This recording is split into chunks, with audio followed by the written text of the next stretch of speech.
Morning everybody. So I'd like to see what's going on down here this morning because the sea sounded angry from my house. I'm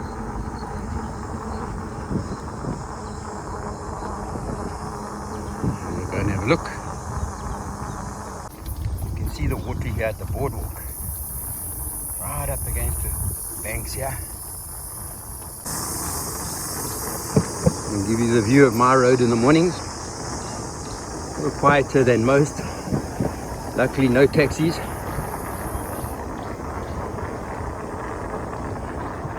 I have to deal with water every now and then.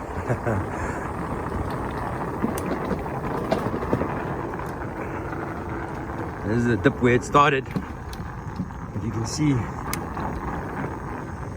how the water's flowing in here nice and strong this morning compared to yesterday. And we know now the reason for this. It's now high tide, or close to high tide. It's starting to drop, but what happens is the fresh water can't fight against the seawater that's pushing in the tide, and so it dams the fresh water up here again. But nice to see. Had to stop quickly. So this is the second mouth, but yesterday there was no water here. One there and one there. And I believe why the reason for it is because obviously it's a spring tide today, and so a lot more water in the system, and it's seeping through underneath the sand, through the sand, and it's creating these two little dams. Stopped here quickly on top of the dune. You can see how much water is pushed in. Really, really interesting. It's like every day something's going on. Yeah, and this little pinnacle was the one that confused me right in the beginning. Remember, those who've been monitoring the whole process from the start, when the first water came through, it came in this little point here, and I made a suggestion that it might go out here. But obviously in hindsight and logic, I think I mentioned it before in one of my other videos, is that there where it is was the lowest point. When they opened it with the back actor, it was said that's the lowest point, and that's why they opened it there. So it had no other place to go but there because it's the lowest point. Alright, let me go down and see what's going on closer towards the mouth. Beautiful sunrise again this morning. Go across. So much clay here. But I think this is just because of the silt that was in the water whilst it was laying here. That's formed this little layer of clay here. And the thing that the problem for me is that it collects on my wheels and my bike gets filthy dirty.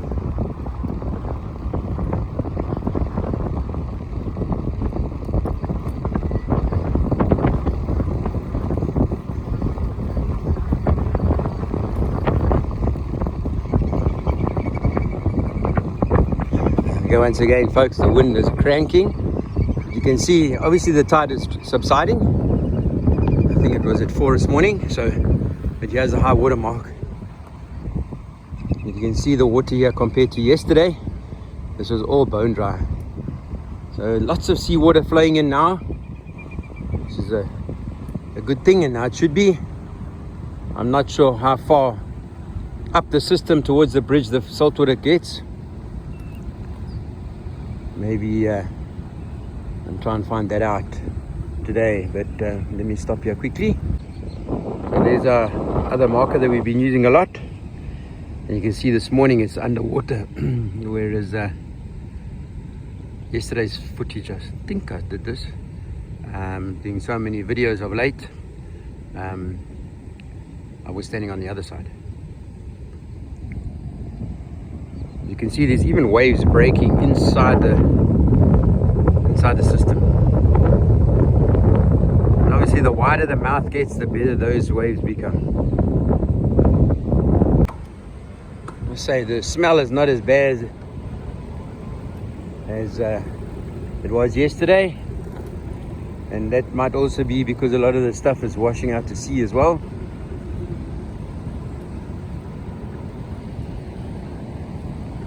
Look at those waves coming through there, beautiful.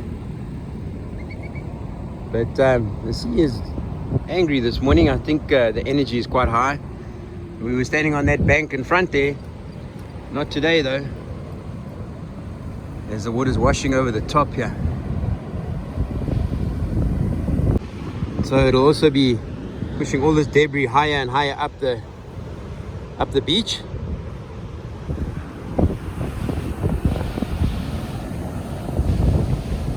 Still lots of reeds and rafts and stuff coming through.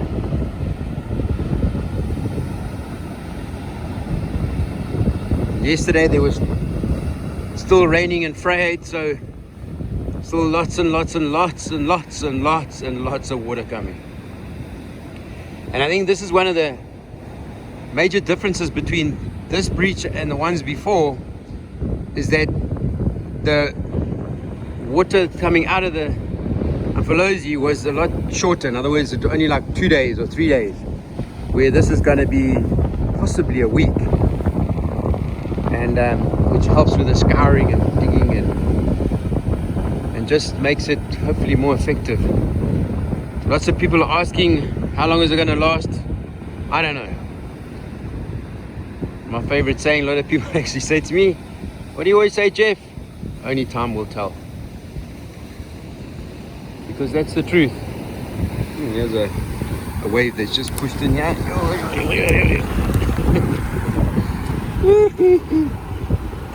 Hey, caught me out badly. I went right over the top there. That was quite a big wave, so you can see it's still pushing. The wave is still going, and it's quite far in. Basically, where it is now is on the low tide. Yesterday, that's where I was standing. It's still going. I'll come down on the low again today and see what's happened.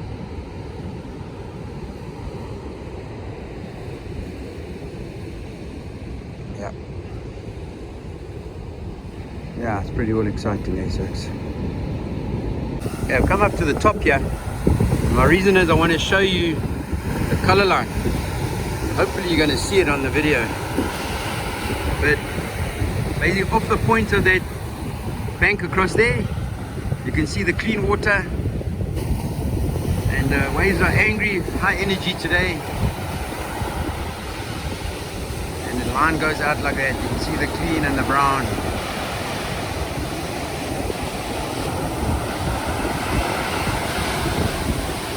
Lots of strength today. And see all the debris, folks, as I ride across here. So much debris all the way along here.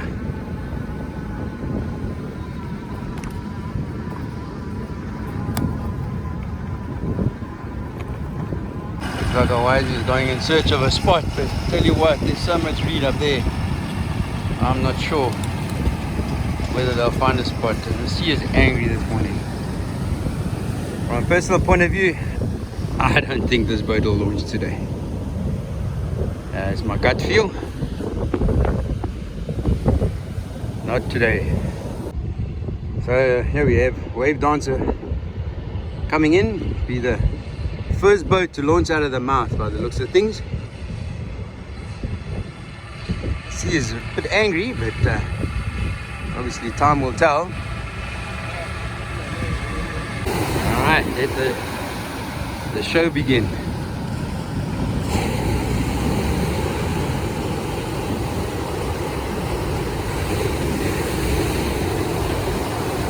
So many factors to take into consideration this morning is all this reed, the logs and the stuff in the water. Fortunately, Leon is an extremely skilled skipper and very experienced.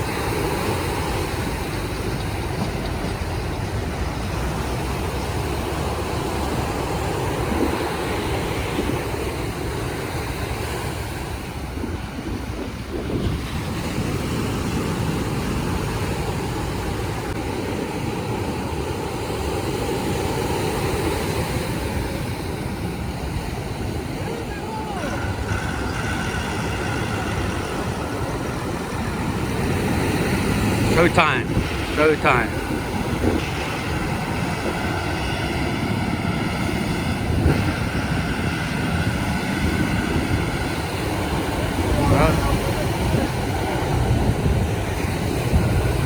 Oh, that current's strong. Hey, look at that.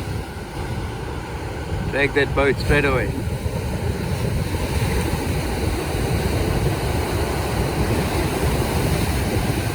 The challenge he has now is that current will also make it difficult for him to just sit in the front here and wait. It's like an animal floating past there. Not sure what it is. So you'll have to have it in reverse for quite a while. But can't hold him there. I'm not sure. Well, only time's going to tell. Let's see what happens.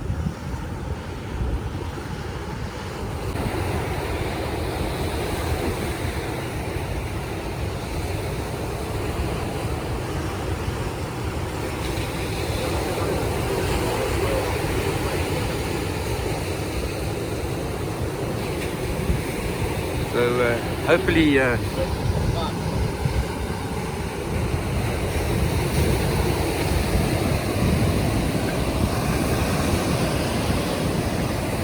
nobody was going to chase it there.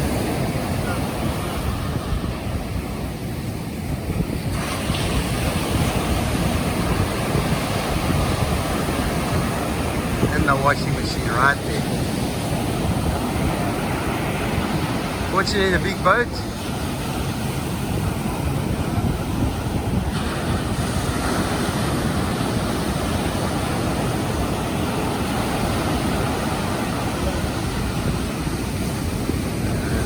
Got a gap there. But we up here and he's down there. Yo yo yo. Yo yo yo. Looks like he's got it right.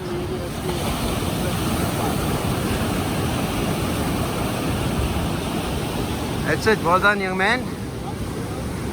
Brilliant.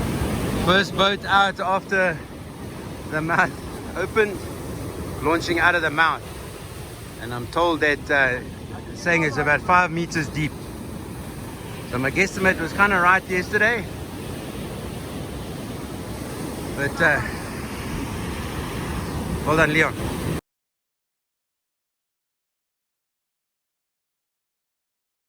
Right, so now I've come down on the low tide and you can see the reverse action here. The water is now flowing out quickly. So I'm just riding along on the low tide here. You can see the angry sea,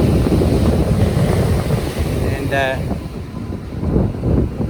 obviously we believe it's because of the cyclone up at Madagascar that's coming down the channel. All the reports that I've seen, doesn't look like it's going to affect South Africa too much, except for the big seas. You can see it's plenty debris all over the place. But now I'm down on the low tide.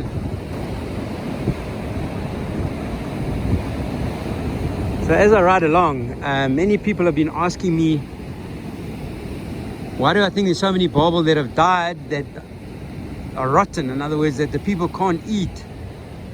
And this is my theory. I might be totally wrong, but I think what happened with the power of the water that went out, the barbel were washed in quite deep into the sea and died out there, and were floating out there for a day or so and washed up. And I think that could be part of the reason why they're so rotten. But look at all this debris here. Oh, got to weave my way through this lot.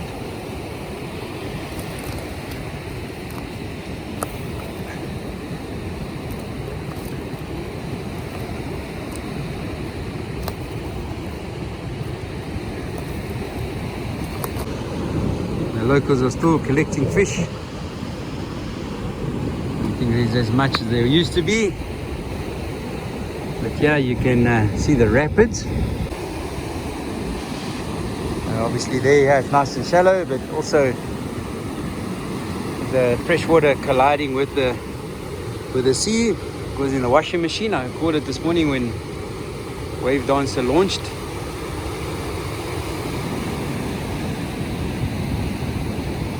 But what is quite interesting is that if you go back to my video from yesterday afternoon,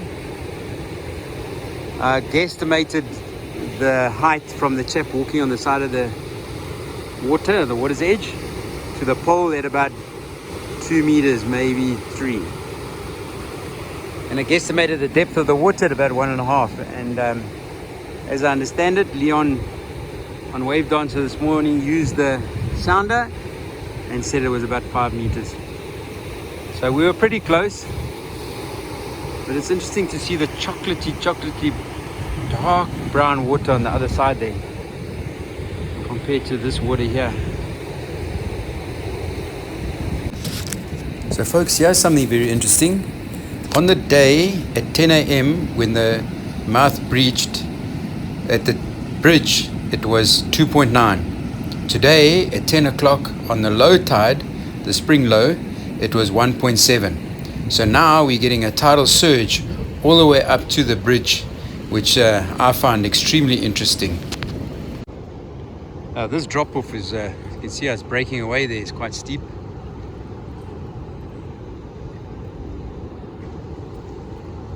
And I think this water here is more the water from the lake system. But it's still pretty wide.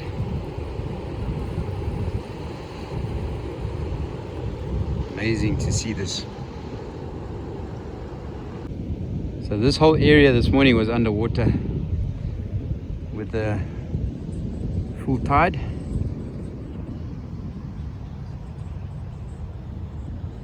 As I scan around, you can see what I mean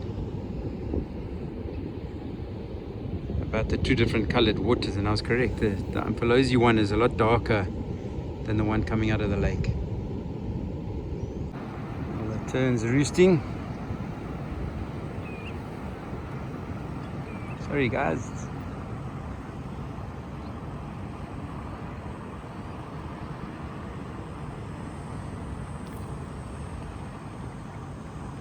But this flow is nice and strong now from the lake. You can see all the bits of clay, which is good to see.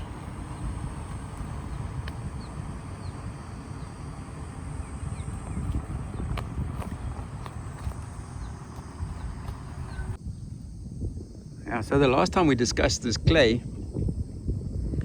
and I said I have a theory that it might not be a bad thing, and my theory is this: it creates like a wall. And so it creates a channel, and because it's pushing this water into a channel, it's making it speed up, and it's scouring deeper where the flow is. Obviously for all the reeds and everything, not so good, but the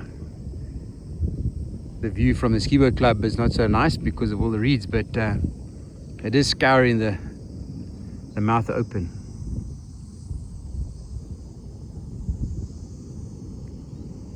Yeah, amazing. So much talk.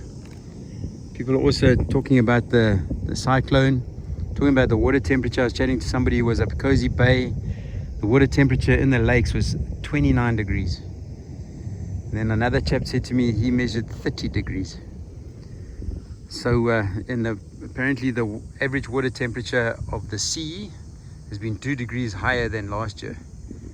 And there were times too that the ocean was also at 29 degrees. So this can all affect the weather. Our cyclone weather month, is generally February. So we haven't been hit by one for a while. Maybe this year, we'll never know. Only time is going to tell.